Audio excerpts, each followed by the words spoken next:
नमस्कार मित्रों, आज हम नौवां पाठ एक याद पढ़ेंगे। स्वतंत्र भारत के प्रथम प्रधानमंत्री का नाम पंडित जवाहरलाल नेहरू था। पंडित जवाहरलाल नेहरू बच्चों से बहुत प्यार करते थे। बच्चे उन्हें प्यार से चाचा नेहरू कहते थे। आज भी 14 नवंबर को चाचा नेहरू का जन्मदिन बाल दिवस के रूप में मनाया जाता है। एक बार पंडित नेहरू दौरे पर थे। जिस रास्ते से उनकी सवारी जानी थी, उसके दोनों ओर लोगों का हुजूम खड़ा था। कुछ लोग साइकिलों पर खड़े थे तो कुछ दीवारों के सहारे और कुछ अपने घरों के छज्जों पर। यहाँ तक कि पेड़ भी बड़े और बच्चों से लदे थे। हर कोई अपने प्रिय प्रधानमंत्री की एक झलक देखने को बेचैन था। इस भारी भीड़ के पीछे एक गुब्बारे वाला भी था। उसके पास बहुत से रंग बिरंगे गुब्बारे थे।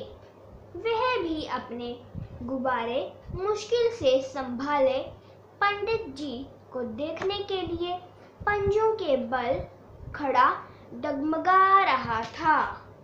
रंगीन गुब्बारे उसके पीछे ऐसे डोल रहे थे मानो वे भी नेहरू जी को देखने के लिए उतावले हों। कई घंटे बीत गए थे। भीड़ बेचैनी से अपने प्रधानमंत्री का इंतजार कर रही थी। गुब्बारे वाला भी बेचैनी से इंतजार कर रहा था। साथ ही उसके दिमाग में यह चिंता भी बनी हुई थी कि आज उसका एक भी गुब्बारा नहीं बिका था। दुर्बलता के कारण उससे अब खड़ा भी नहीं हुआ जा रहा था। गुब्बारे वाले के मस्तक पर चिंता की रेखाएं उभरने लगी। वह सोचने लगा, यदि आज गुब्बारे नहीं बिके तो घर में सबको भूखे पेट सोना पड़ेगा। घर में तो अन्न का एक दाना भी नहीं है, लेकिन यदि मैं यहाँ से चला गया तो अपने प्रिय प्रधानमंत्री के दर्शन नहीं कर पाऊंगा और ऐसा मौका मुझे दोबारा कहाँ मिलेगा। तभी भीड़ में हलचल और कोलाहल होने लगा। कोई बोला, प्रधानमंत्री जी आ गए। एक बच्चे की आवाज आई, चाचा जी आ गए, चाचा जी आ गए। चारों ओर से लोगों के इसी तरह के स्वर आ रहे थे। गुब्बारे वाले ने भी पंजों के बल उचक कर देखने की कोशिश की। दूर सड़क पर एक जीप आ रही थी। उसमें पंडित जवाहरलाल नेहरू खड़े होकर चारों तरफ खड़े लोगों की ओर हाथ हिलाते जा रहे थे और मुस्कुरा रहे थे। लोग खुशी के मारे पंडित नेहरू जिंदाबाद, चाचा नेहरू जिंदाबाद, हमारे प्रधानमंत्री की जय हो आदि नारे लगा रहे थे। जैसे ही पंडित नेहरू वहां से गुजरे, उन्होंने इतनी भीड़ में भी उस गुब्बारे वाले को देख लिया और उन्होंने तुरंत गाड़ी रुकवाई। पंडित नेहरू अपनी खुली जीप से नीचे उतरे। सभी लोग भौंचक्के से उनकी तरफ देखने लगे। लोगों की खुशी का ठिकाना ही नहीं था।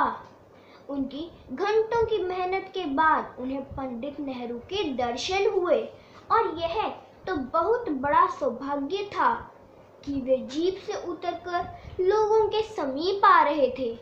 चाचा नेहरू स्वयं भीड़ में से रास्ता बनाते हुए गुब्बारे वाले तक जा पहुंचे। अब गुब्बारे वाला भी हक्का बक्का था। उसे लगा कि कहीं उससे कोई गुस्ताखी तो नहीं हुई। उसकी जीभ तालू से चिपक गई। मुंह से एक शब्द भी नहीं फूट रहा था। वह कांपने लगा। गुब्बारे वाले को तो अपनी आंखों पर विश्वास ही नहीं हो रहा था, जिसके दर्शनों के लिए हजारों की संख्या में लोग हुजूम लगाकर खड़े थे। वह स्वयं चलकर उसके पास आया है। गुब्बारे वाले ने खुद को संभालते हुए हाथ उठाकर सलाम किया और एक गुब्बारा चाचा जी को पेश किया। चाचा नेहरू ने मुस्कुराते हुए कहा, मुझे एक नहीं सभी गुब्बारे चाहिए। फिर उन्होंने कुछ सोचते हुए कहा, बाबा ये सभी गुब्बारे कितने के हैं? गुब्बारे वाले ने कहा, 10 रुपए के। उसके मुंह से शब्द भी बड़ी मुश्किल से निकल पा रहे थे। वह बेहाल हो रहा था और पसीना पोंछता जा रहा था। चाचा नेहरू ने अपनी सचिव से कहा, सब गुब्बारे खरीद लो और अपनी जेब से 50 रुपए निकालकर उन्हें गुब्बारे वाले को दे दो। गुब्बारे वाले से गुब्बारे लेकर सचिव बच्चों को गुब्बारे देने लगा और स्वयं गुब्बारे वाला भी दौड़ दौड़ कर बच्चों को गुब्बारे थमाने लगा। चाचा नेहरू कमर पर हाथ रखकर यह सब देख रहे थे। फिर उन्होंने भी कुछ गुब्बारे लेकर बच्चों में बांटने शुरू कर दिए। जब तक रंग बिरंगे गुब्बारे बांटे जाते रहे, चाचा नेहरू की आवाजें आती रही। जब वे जीप पर सवार होकर फिर चलने को तैयार हुए, आसमान चाचा नेहरू जिंदाबाद के नारों से गूंजने लगा। अब तक गुब्बारे वाले में एक असीम शक्ति का संचार हो चुका था। वह बहुत प्रसन्न था।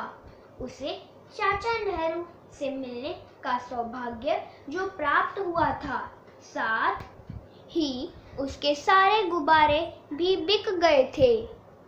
अब वह खुशी खुशी अपने घर को वापस चला गया। धन्यवाद मित्रों।